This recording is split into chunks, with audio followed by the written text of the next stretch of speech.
Welcome to Alex and Annie, the Real Women of Vacation Rentals. I'm Alex, And I'm Annie. and we are joined today for the second time by Margot Schmorak, who is the co-founder and CEO of Hostfully. Margot, it's so good to see you today. Thank you. So happy to be here. It's been a while since we've seen you. I think we saw you at the women's conference in Durham, Nashville back in December, right? Yeah, and full Yeah. disclosure, I traveled so much in the fall. I was just so burnt out on traveling. I mean, I love our industry, but I was like done. And now I'm much better. But Yeah.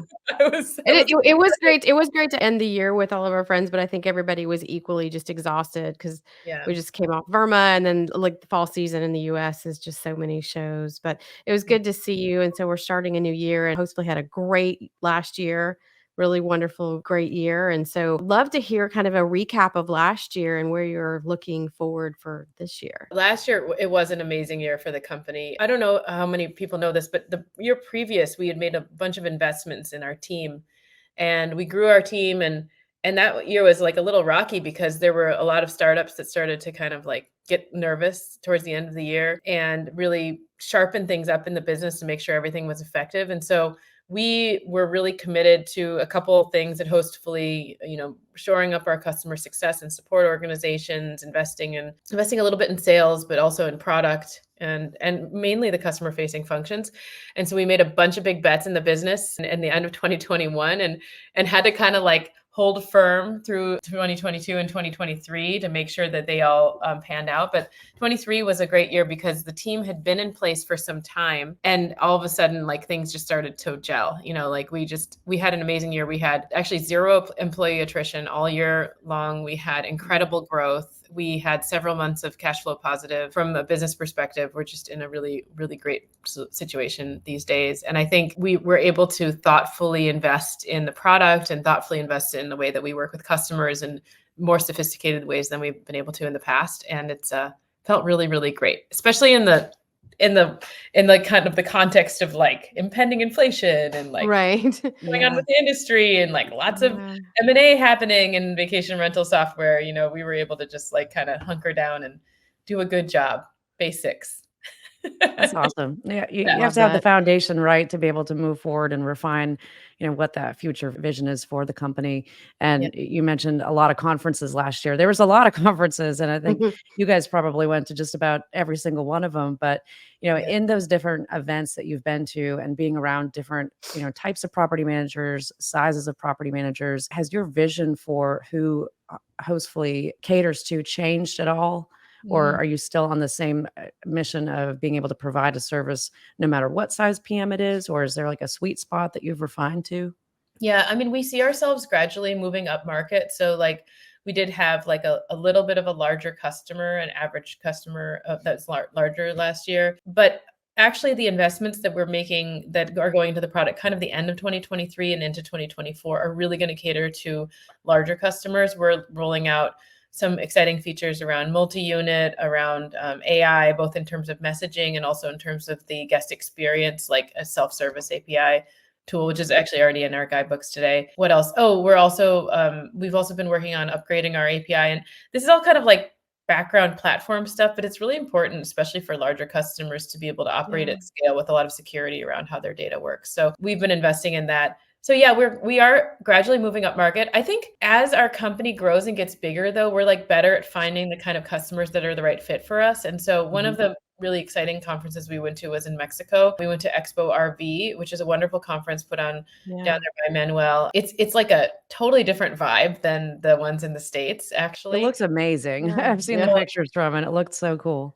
It's so fun. And actually I met a couple amazing women there who were also like you all, like just have had a really long and storied and interesting career. And they were like, yeah, I wanted to come to Mexico. And like, I happen to have a property here. And one was like, I don't even have properties here, but I just, check it out.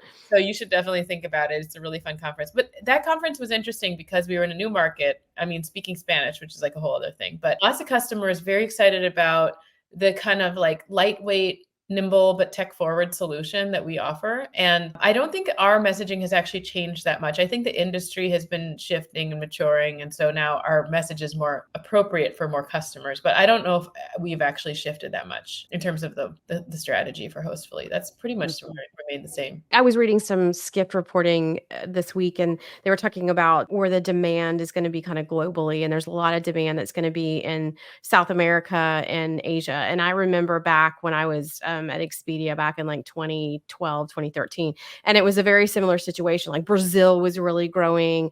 And that was when like China was really starting to travel all over the place. So it seems kind of going back to those days when it was like the Asia and South American markets were really big. Do you see you guys growing? Because I know you do global, but I think your biggest footprint is in the US, if I'm correct, right? It is. It's about like, I think 75% of our business, somewhere around there, is in the US. Yeah. And we have some business in Europe. We're kind of, I had like kind of a long tail of like other regions that we're in, but we're really excited about Europe. We're excited about Mexico, Central America, regions like Costa Rica and like the Dominican Republic, places like that. Yeah. Brazil and Argentina have really unique challenges around payments, and those markets are very challenging for an outsider to be able to do very well because of the challenges that they have around facilitating money, basically. And so we don't see ourselves leaning into those markets as much as Mexico and other parts of Central America that are just a little bit easier to do business in. Yeah. Makes What about the sense. Asian market? Is that some because the Asian, I feel like Asian travel overall, there's a Yeah. lot of opportunity there. But I know in talking with people, the technology for them is very again challenging. And I don't know if it's money or if it's just the whole landscape of it. It is really more about the payment processing than anything else. So a lot of the payment, like we use Stripe and PayPal, vacation rent payment, as the third-party payment processors that we work with at Hostfully. And even if we were to build our own, those Asian markets are very different. Like China, totally different, right? And like Vietnam is a market where we actually have a lot of our team members, also very different in terms of payment processing. So you need to find like a local payment processing partner in some of those markets. And Okay. even in China, like there's a lot of rules and challenges around transferring money and, where the traveler's bank account is, where the property manager's bank account is, how many payments, what's the fees, like it's very Right. complicated. So that's where you really run into some big challenges. And we won't be investing as much into those markets now. Also, accounting is a big deal. In parts of the US, you have trust accounting as a requirement. And in Australia, that's also very common.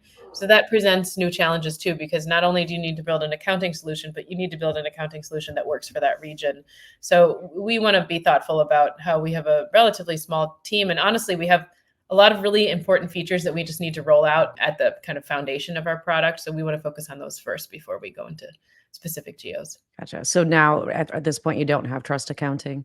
We don't have trust accounting. We use partners for that. So we have a QuickBooks Okay. integration. We partner with Simplify. We also work with Extend Team. Like there's a couple of third-party services that we work with to help provide our customers an ability to use trust accounting with Hostfully, but we don't provide it as part of the platform. It's a really big. Gotcha. There's a lot to provide. And just looking back on Yeah. PMSs over the last, 5 years, I mean, the development has just been astronomical from what they did at a very core basis to now the things that you kind of have to have. And it's like, if you don't continue to innovate and go in those directions, you can get lost in the dust. But at the same time, you can be kind of okay at a lot of things and really great at one thing. And so it's, I feel like PMSs have to make that decision on what is the main thing that they're going to be really well known for and best in class versus are they going to do everything, kind of okay, or at least up to, basic standards. But how do you make those decisions as you look at new emerging technology that's coming down the line? How do you decide what is going to be something that's going to stay for the long haul, or is it just a trend and we want to make sure that you're in front of the pack? Yeah, I mean, it's all customer centric thinking. So it's like, what can our customers absolutely not live without, right? And the first thing they need is bookings. So we must Yeah. if we don't invest in our partnerships with Airbnb, Booking.com, Vrbo, Google, other bookings platforms, like that is where we put a lot of our energy and time. We're really excited to be part of a special accelerator program with Booking.com. And actually my two co-founders are in Amsterdam this week, working closely with them. So it's funny. I think there's this misconception that in the PMS world, you can kind of build something and then it's you can kind of add to it, but actually because the OTAs, the channels are always developing their APIs in their software, we're constantly needing to innovate with them, and that's a lot of energy to listen to what their roadmap is, to consider how it works with our roadmap, to put into the time and energy on the development efforts to make sure that that's all working properly, to test things, to monitor things. Like, we're spending a lot of energy in making those partnerships really robust, and it's paid off because we're a preferred partner with all three of those the big companies, and there's not that many other property management software companies that are a preferred partner. And if you're out there shopping, by the way, like, don't take my word for it. Go and look at their, their preferred partner website, see who's on there. There's only a handful of property management software companies that actually satisfy the requirements of all the different ones and are like official partners. And that's a really important thing to look for. So that's number one. The number two and number three are a little bit more about like the innovation of customers. I'm sorry, of our customer solutions. So the second one I would say is our API. My co-founder Steph built, before this company, he built APIs on the top of social networks. And so we really know how to build great API-centric platforms, and we invest a lot in that. And so that gives our customers tremendous flexibility in how they want to use the software, and also a lot of like transparency and visibility into how it's going to scale, because you can sort of look at the API documentation and see where we're headed with our product. And then that translates into the number three one, which is our integrations, right? We have over 100 integrations with different software partners around the industry.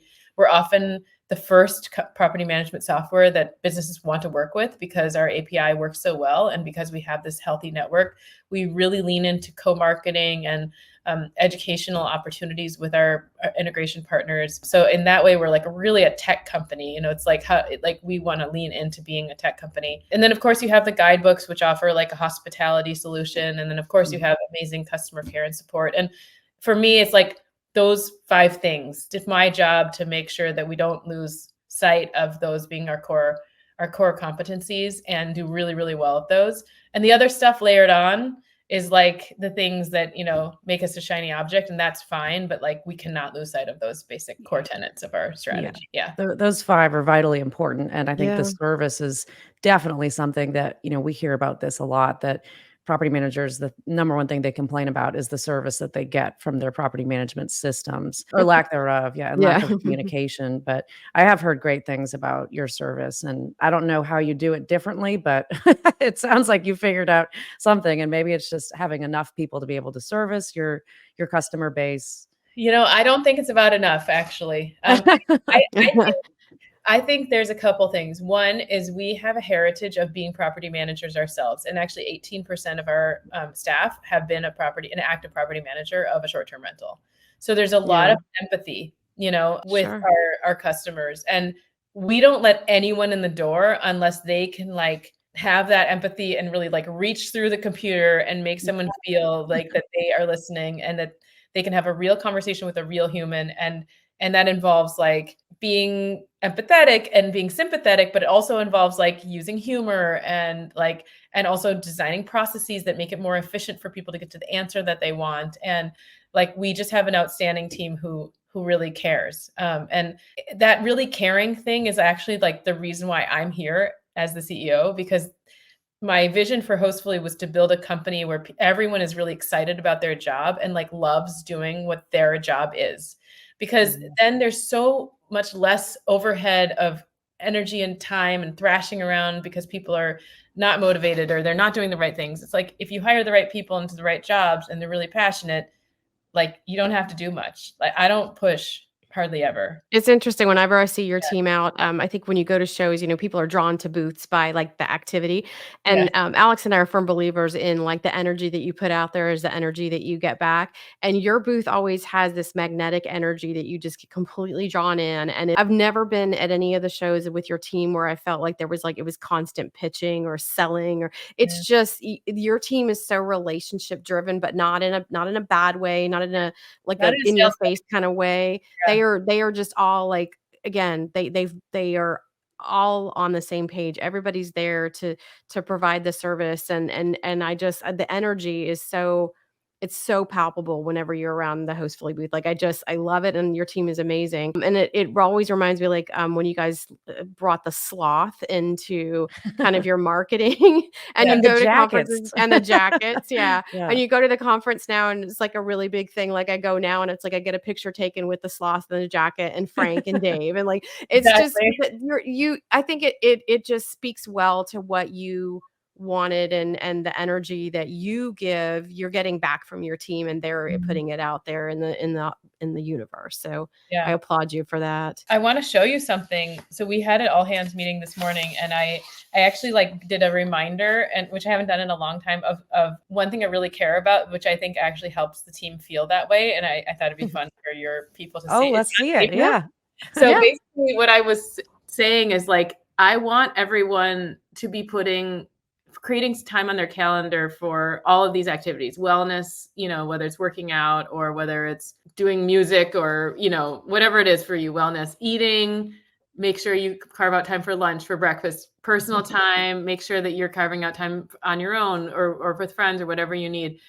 Work, of course, like we talk endlessly about work efficiency, right? But I wanted to show, and also sleep, which is like the most important thing. Put it on the calendar so you don't forget.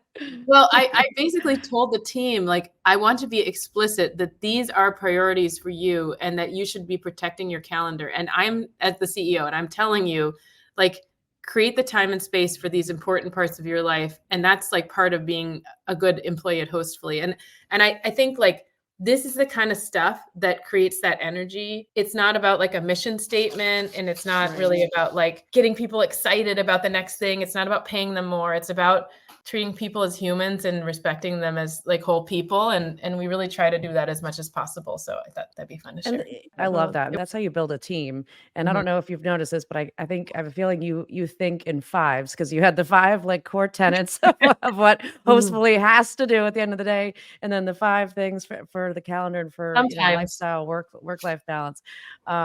I think I do think in frameworks though, like here, the framework. There we go. That's in quarters. But what is do now, defer, delegate, and delete? Ooh, yep. Okay, I like that. Yeah, no, that's all great. I'm not always in 5s, but yeah. Okay. But at the end of the day, I think what you're teaching your staff is that, and your team is that, I mean, you're showing them that you care about them, and you want them to be happy. You want their well-being within the walls, or the virtual walls of Hostfully, to be a positive experience, but that they're also able to have their own lives outside of work. And, I think companies can get too hung up sometimes on mission statements and, this and that, but it's like, we're all real people, and this is very much a relationship business with the people you work with.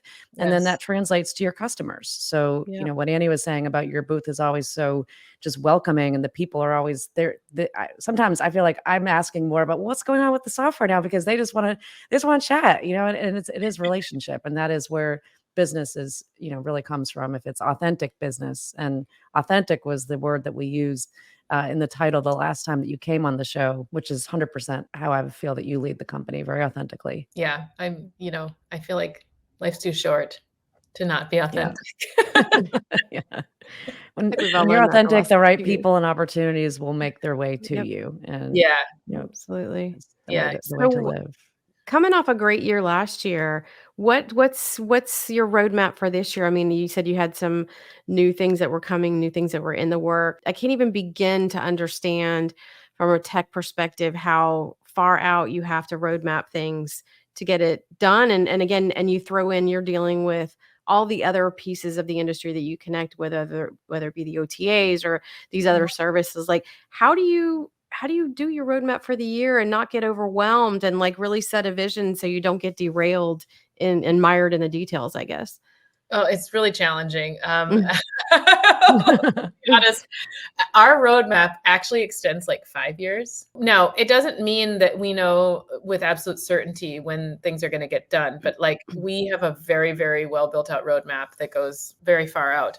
The real challenge is figuring out the prioritization and the dependencies between different things and balancing them. So like balancing, stuff that's coming up for customers with like a new thing that we want to release. And we have several people in our team. Actually, our 2 lead product people are active daily users of the product. So that really helps. Definitely. And then of course, David's also an active daily user of the product. So, we have on our senior leadership team, we have people who will heavily empathize with all the challenges that our customers have today. And then also we're excited about where the company can be going when it comes to changes. Some of the exciting things this year are a new version of our API, which is going to be better and just more functional and more scalable. Our multi-unit capabilities. So we have a lot of customers coming to us and they want different ways of managing their inventory that we can't offer today. So we're going to be working on that.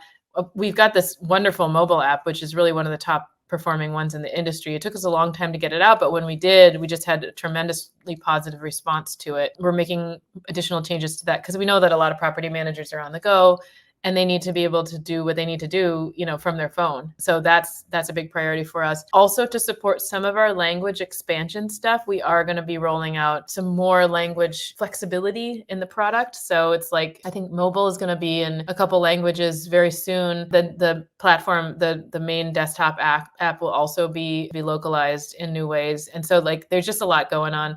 Let's see, multi-unit. Oh, and then of course, some of the AI stuff. So we have an AI trip generator. It actually works really well. I used it recently to plan a trip to Alaska. It's just in the guidebooks and you could add it. And it's just a little prompt and it has you basically chatting with ChatGPT, but it gives you a little bit of a structure and a framework for how to have that conversation. So it gives you a pretty good itinerary back. We also want to look at, bringing in those capabilities to our messaging platform so that property managers don't have to sit and type up a message or look for a template. There's like a suggested template or there's a suggested message based on history. Those are the kind of things we're looking at for this year, for 2024. Yeah. That's a lot. It is a lot, yeah. But all good stuff, necessary things, yeah. And yeah. I think AI, as far as the messaging thing, I think that's probably where AI is going to have the biggest impact initially for vacation rental managers. That is going to significantly cut down on time and just on being able to improve review scores, and efficiency is going to be a big thing there too. What about like property descriptions? Are you using anything in there? We haven't looked at that yet. And I feel like we have a couple partners that might even be doing that already. Like the AI stuff, I mean, everybody's running their own little experiments. So like, I would be surprised if one of our partners actually offered that first before we did, which is like a marketing audit per se, that kind of thing of the properties.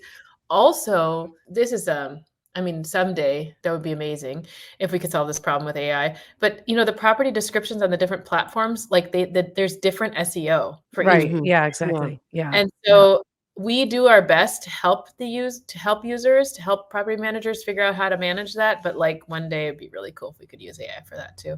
Yeah, absolutely. Absolutely. Well, transitioning a little bit, the last time that we had you on the show, you shared just some amazing nuggets of information just on, your own personal development and your own career development and what mentorship has meant to you, and mentorship also in the form of community that you talked about.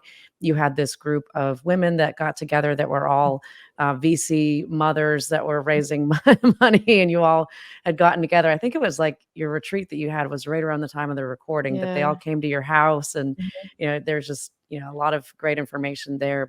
And you called them micro communities, and I think that's a great way to put it. Annie and I have our own little micro community. We call it the House of Baddies.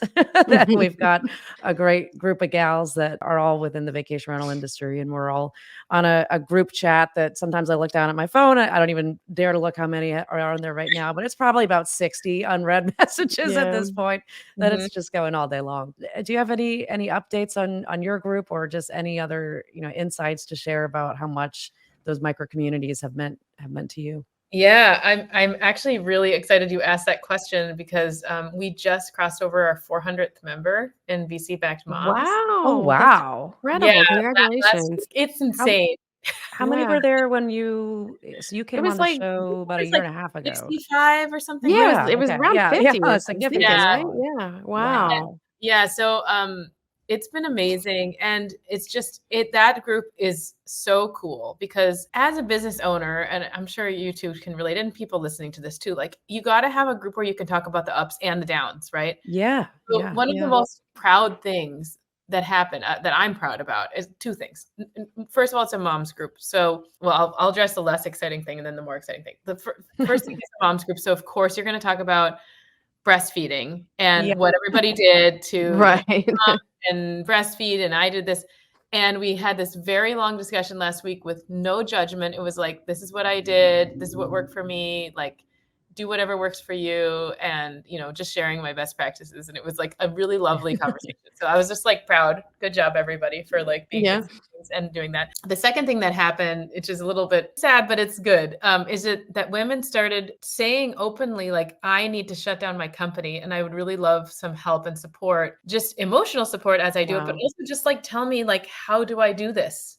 Oh, Right? Like, Yeah. wow. how do I shut down my company? Like, what do I say? Who do I talk to? How do I communicate to different team members? Like, how do I move on to the next thing? What do you wish you would have known? And sometimes those I'm going to shut down my companies end up being like, oh, I'm going to be purchased by another company. Like sometimes they can turn out, in ways that you didn't expect. And to just have a community where like you can just go and be like, yeah, it's not working. And like, I need some help, or I need to know how people have gone through this challenging situation, or it's whatever, you know what I mean? With motherhood, with relationships, with company building, I think that it's so important to have that safe space. So that's just been really, really cool. And 400 members. I mean, I'm on the admissions committee. I have like 16 emails right now in my inbox from new people who've applied since January 1st. Wow. Wow. Crazy. And That's do you incredible.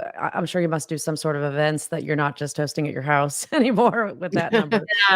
There's events happening all over the world, dinners and webinars, and we've had a bunch of education like partners come in and do virtual events and stuff for us too. But no, it's all word of mouth, and it's like not even through the leaders of the group anymore. It's just like through other people, and that's just really great. Like I think it's really cool.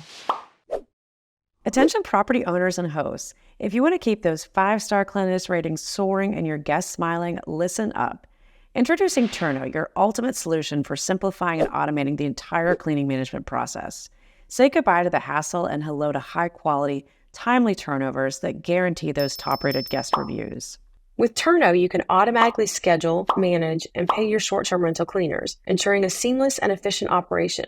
And here's the best part. Turno's Cleaner Marketplace boasts over 55,000 vetted short-term rental cleaning pros ready to elevate your property management game. Turno lets you manage cleaner performance with features like auto scheduling synced directly to your booking calendar, auto payments, photo checklists, problem reporting, and even inventory management. But that's not all. Keep your cleaner communications organized with centralized chat and photo sharing, all in one convenient place. Plus, they've made on-the-go management a breeze with separate mobile apps tailored for both hosts and cleaners. And just in case you need a lifeline, Turno's live 24/7 customer support is always at your service. Because at Turno, they're not just a platform, they're your partner in success. And there's a special treat for the listeners of the Alex and Annie podcast. When you try Turno and its Cleaner Marketplace, you'll receive a $150 Amazon gift card exclusively as our thank you to you. So here's how it works. New users can sign up at turno.com/AlexNannyPodcast. Search for a cleaner in your area, connect with one or more, and then complete a marketplace cleaning. Once you see how easy and simple cleaning management can be, you'll love how much time and money you save, not to mention no more cleaning headaches. Now back to the show. What a great thing to be a part of, to be able to be there again with the highs and the lows. And I think that's one of the things that Alex and I have learned is like, if you just surround yourself with the right people, it doesn't matter if you're having a good day or a bad day, they're going to be there to kind of help you navigate all of the ups and downs. And even if it's just to say like, I don't know the answer, but I'm here to hold your hand, or I'll help you find the answer. I mean, I think that's just something that so many women have lacked. Not to say anything that men aren't going to help, but I think it's just it's a unique situation to try to be a mom doing something like this. So, I mean, I kind of got chills you talking about somebody having to say that they were going to shut their business down. Cause I imagine it's almost like losing a limb or, losing a person. It's a death of something. And it's a very emotional. Yeah, it's emotional. And I think there's a lot of shame in it. Like I failed and, but it's like these women, like there's not really any failure here, right? Like they're just learning and growing, and we can support each other. And like, I just think you need a place where people are willing to take big risks, and it not to be a place where you're afraid to talk about any topics, including like managing, like parenting teenagers. I have lots of advice on that part. But I think at the end of the day, it comes down to community, and community can look like different things, whether it's inside a community, whether it's truly your local community, whether it's your local group of friends, whether it's a mastermind or within our industry. And I just got back from Vegas a couple weeks ago, went out there for a mastermind that had people from all different industries and brilliant, brilliant people. And I just had amazing conversations. And the one thing that I came away from it with was everybody just wanted to help each other. And that was kind of the theme of it was David Meltzer that put it on. And one of his number one things he tells people for advice is ask for help, ask for help. I mean, there are people out there that will help you get somewhere faster. And in this case, in going into this group, I didn't know everybody, but everybody just wanted to help. And, sometimes it takes talking about an issue around people that don't know your particular situation or they don't know your particular industry to get you to see things differently. But it's good to have those different groups where you're able to just express yourself and get outside of your own head. Yeah, I've been thinking a lot about that exact topic recently because I think as I've gotten older, I'm just more attuned to my own emotional well-being. And to be honest with you, that's the most important thing as a CEO is to be able to be in a healthy place psychologically. I'm very good at coping with challenges, dealing with shit basically.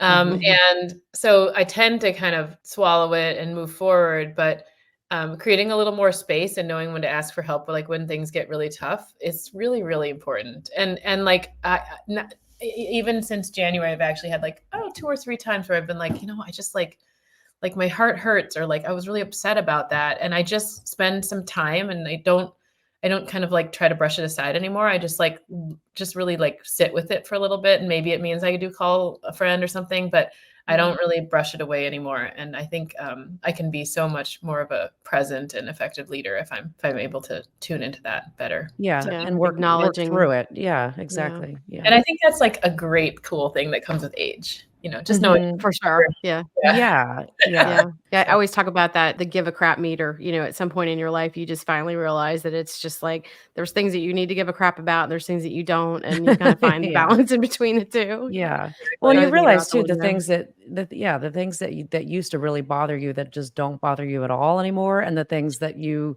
used to care about that you don't really care about them. I mean, life changes, and it doesn't. You don't know that it's happening unless you really do what you're doing, Margot. Of like when you feel a certain way, if it's a way you haven't recently felt, why do I feel this way? Really looking inwards on what that emotion is inside, and determining that forward versus just kind of pushing it away and moving forward as most of us always do. It's kind of like an uncoping mechanism. Right. So when we were at the women's conference, were you part of the mentorship group? No, but I wanted to be, but I was actually like speaking at so many sessions. I was like, I don't think anybody wants to hear me talk anymore. Okay. There's not that many women in tech in our industry who are in leadership positions. There's like Vered, and then there's Julie, and then me, and there's a couple smaller companies. We need to have you on stage as often as possible. That's for sure. I'm like, really? I don't know. Sometimes I feel like I'm a broken record, but as long as I stay present, I think it's okay. But how was the mentorship thing? I want to hear more about it. I actually am doing it and have 2 mentees that I'm working with, and it was so well received. And I will say that it was actually really fascinating, the sessions that were kind of surrounding it, just like the listening to people and have them talk about where they were in their space and their journey, and just lacking to have somebody that they could go to ask questions. And it wasn't necessarily having somebody that was, light years ahead of them in terms of experience, but just understanding that like they're trying to survive and trying to figure it out. And they just felt like they didn't have access to people. And so I think the concept of it was so needed that people just didn't know that it was okay to ask for somebody to mentor you. Like, it's just like, and one of the things that I remember was striking when I first met you is you were just always like, put 15 minutes on my calendar if you want to talk. Like, just, I remember that. You made time for that. And that's really important. And I think that it took me a long time. And so when we started this mentoring thing for the women's conference, when it initially came up, it was that we needed to encourage people to not be afraid to ask. I think that people got to a point where they're intimidated by female leaders, because some female leaders they come across, they're very assertive, or they're whatever it be. Yeah, that may be how they lead, and that's okay too. But yeah. It's just different. Yeah, so it was great to be with a bunch of people that felt like they could be vulnerable around strangers and ask the questions, and so, I think we matched 50 or 60 people with mentors, and the hope is that, we'll do 3 months at a time, and if people want to extend, they can, and then we're supposed to have a meeting today. I wasn't able to make it, but they did, like, disc assessment so everybody could kinda get a good idea on things, and so, it's just everybody that was involved in it was very passionate about wanting to share their experience. Or as I said, I didn't have any mentors when I was coming up, or any female mentors for sure. Had a lot that I looked at that could have been had they wanted to, but instead I think that the generation that I was behind coming up had been forced to be so strong and so independent that they wanted that next group to have to struggle like they did, and really weren't. Not every one of them was open to saying, like, okay, here's how you navigate the world in business. And so I do think that is desperately needed, but it was just more of like getting people the confidence that they could go out there and seek somebody, whether it was just for coffee or just an ongoing conversation. Yeah, that sounds really cool. Hearing you talk about it reminded me of something else that happened at the conference. Can I bring it up? Yes, Yeah. please. I did a session around tendencies, like female tendencies in leadership. And I did it with Megan Gerard on my team. By the way, it was her first time speaking. She did an amazing job. And Oh, wow, how cool. Love pushed her to do it, and she was not that happy with me the whole time, but then she did a really great job. One of the things we did was like to go through a bunch of the tendencies, but then at the end of the day, I asked people to sort of congregate in different groups around like which of the tendencies did they feel like they may do more, they want to learn more about and explore. And there were 4 of them. So you would expect to see like kind of an even spread, 25% in each group, but it ended up being that 60% of the entire group went into the 4th one, which was how to have conflict, how to conflict. Oh, wow. Yeah. And it was really interesting watching so many women who literally day to day have to deal with the most difficult situations with guests. Yeah. Yeah. Like, I don't know how to have a conflict. I think that it was really enlightening to me. And, next year I'll do a session all on conflict. A conflict. Yeah. I'll be going to that one. I do feel like I'm sort of qualified in that I'm married to an Israeli. We don't have the same opinions about things. He's very, very vocal. He like automatically comes right at me, like on almost Oh, really? usually rolls over about most things at the end of the day. Oh. Yeah. There's just a lot of conflict, and I come from a Midwestern background. I'm a woman. Yeah. There's not a lot of like learning that I did as a child. So a lot of the way that I operate today, and also in the business world, like when I'm negotiating, is all around finding my way to work in a man's world, which is business, right? Because like the systems that run business are built originally by men. But I do think that I'm a pretty decent negotiator, and I do things a little differently. And so like I want to talk about conflict and negotiation next time. But I just wanted to share with your listeners that if anyone is kind of like struggling, like it's the same thing about the mentorship thing. It's like if you're struggling with something, you might be surprised to learn that like a lot of other people in your industry are also struggling with the same thing. Like how great would it be to, find mentors or find community around that, and also to address some of those challenges head on. And I'm happy to share some strategies that I use. I think it will be cool. So, and I think that's a topic that if people are able to give examples of things that, true examples of conflict that they're having, whether it's at work or at home, that's the best way to work through that. And just to see how other people are handling those types of situations, because, it's easy to say, okay, just, meet the person where they're at, try and understand their side. But in the moment, I mean, that's easier said than done for a lot of people. And especially when, you're depending on who you're having a conflict with, the other person operates likely different than you do. And, you can't always match where they are, but how you get to a resolution, sometimes it helps just by hearing other examples of how other people have dealt with it, and aligning yourself. If you see that your personalities are kind of similar, that you can see yourself in that situation the next time.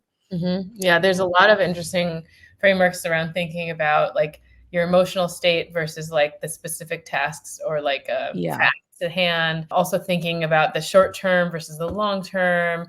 Also thinking about like how we are individually like conditioned, like how much harmony do each of us want to seek? It's different depending on who you are. Some people want more harmony than others. And so like, it's important to just know where you land on the spectrum. And so you know how to manage through those tricky situations. Yeah. I need that class. So if you do offer it, make sure I know what I'm doing. Well, I need the conflict. Okay. Well, why don't let's pitch it to Amy for next year. We can do it. I love that. Yeah, I'm a conflict avoider. My husband laughs because I'm a harmony driver. Like I want everybody to get along. So yeah, I could definitely use that course. Yeah, I kind of want it to be a little bit of an extended workshop because I think it's really valuable when you can break out and do some reflection and then talk to some other people about things. So so I wanted to switch gears and go back to business. I was curious. One of the things that we've been asking people about the last few months, kind of topics that maybe aren't being talked about or need to be talked about. You're in the tech space, so you're seeing a lot of advancements and a lot of movement. And I would imagine getting through the what's important to do and what's not important to do is hard. But what do you think within the technology space is something that maybe people aren't considering that they should be considering?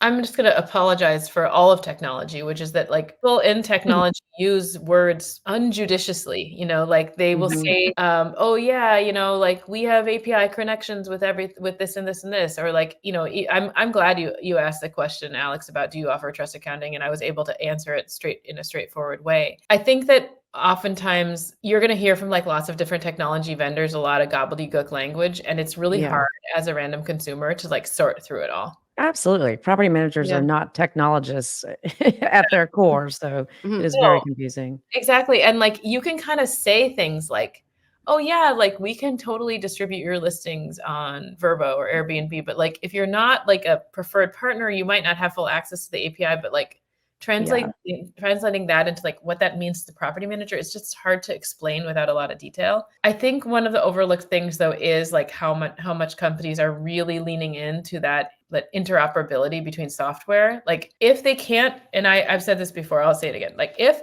they can't supply API documentation, if they can't tell you when it was last updated, if they can't, if somebody, a technical person cannot look at it and say like, this makes sense, or this doesn't make sense, like it's probably not a very good API. But it's really hard as a property manager to understand or appreciate that until it's kind of too late. So that's like one big thing to think about. I also think that because of the way that property management businesses work, and they're all like a unique snowflake, they have this, everybody has their own unique configurations, whether it's based on the region that they're in or the type of inventory that they have, the type of owners that they have, or the type of guests that they have, or the length of stay that they have. Like, those things all that variety, it makes it so like the optimal solution has to be one that gives you flexibility to choose. Yes. Yeah. Right? And the idea that you can just do it all in one software is just a dumb idea. I mean, there's no way. We're not talking about, even on the iPhone. I mean, Apple never wanted to have apps on the iPhone. Apple wanted to just control the whole thing because it'll be a great user experience. And, they did do that, but like Apple Maps still really sucks. Right. And like, they need to have, the millions of apps on the App Store. And now they invest very well in that and they're good. And they have a vetting program and everything. But like even Apple that has like billions of dollars of cash can't build an all-in-one solution. So like, how can a property management software possibly think that they could? Right. Yeah. Totally agree. Yeah. So like, I think, the leaning into the partnerships with the OTAs and the platform piece, those are just two things, Annie, that I think are like underappreciated from outside. I'm also really curious about how all the different consolidation and investment in our industry will impact companies. And I think it's going to be a big mix. I think some investors are going to come in with the right assumptions about what is supposed to happen and what, and actually like support the industry and moving forward in a healthy way. And I think other investors are going to do things that will force companies to do weird stuff, right? Try to grow too fast, or like try to get new customers that aren't actually a natural fit with the business, or merge companies together that don't make sense to be merged, right? And so like, I don't like saying, like all of that is bad. By all means, it's actually good. We want more investment in the industry, but I think there's going to be a big mix of like what those outcomes look like. And I'm really curious, and I'm hopeful actually but I'm curious about how that's all going to play out. I would agree with you on that last point. I think that that's going to be an interesting game to watch for sure. Right. Yeah, and that's hard, that's hard even for me. I mean, it's hard for any tech company to navigate because like I don't know what's going to happen in the next 5 years, right? And like it's hard for me to predict with any sort of like certainty how that all will play out. But I just keep going back to the fact that, we have a really solid team. They love working on this product. They love working on this company. Things are going really well for the business, like back to basics. And what investors want is they want reliable returns. So if you're generating reliable returns with a good business, like that should continue. Yeah.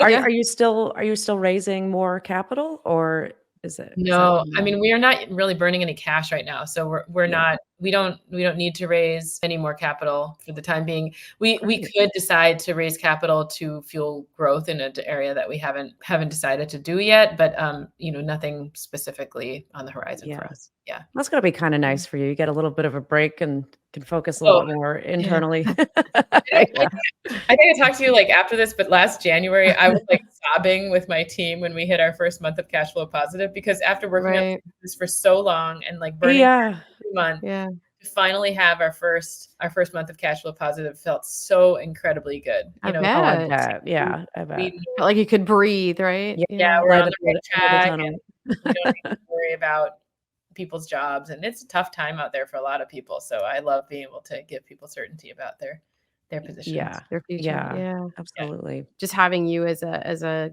guidepost for our industry, for what female leaders can do and are doing is just, it's so great, and we're so pleased to be able to highlight you whenever we can. Thank you. I love being on your show too. You two are like the top brand for sure, and I'm just happy to be a guest and see your journey. Thank you. I appreciate that. We appreciate you. Those first early episodes that we did, and you were certainly one of them, set the tone for whether or not this was going to take off or if it was going to just go into a tailspin. So we give a lot of credit to those early guests that came and helped us get this started. I think the first time we recorded with you was also pretty kind of all over the place. So we appreciate your patience. Not that it was a whole lot better today. We still had issues, but that's the life of podcasting right there. Well, if anybody wants to reach out to you, Margot, what's the best way for them to get in contact? Just email me, Margot@hostfully.com, Margot@hostfully.com. Yeah, I'm happy to talk to anybody, happy to share resources. I'm good at checking my email. So yeah, you said that the last time too. Yep. I love that. That's a very good thing. There's not everybody's good at checking emails, so I appreciate that. It's a constant challenge, but I try to stay on top of it. Yeah. Well, if anybody wants to get in touch with Annie and I, you can go to alexandanniepodcast.com.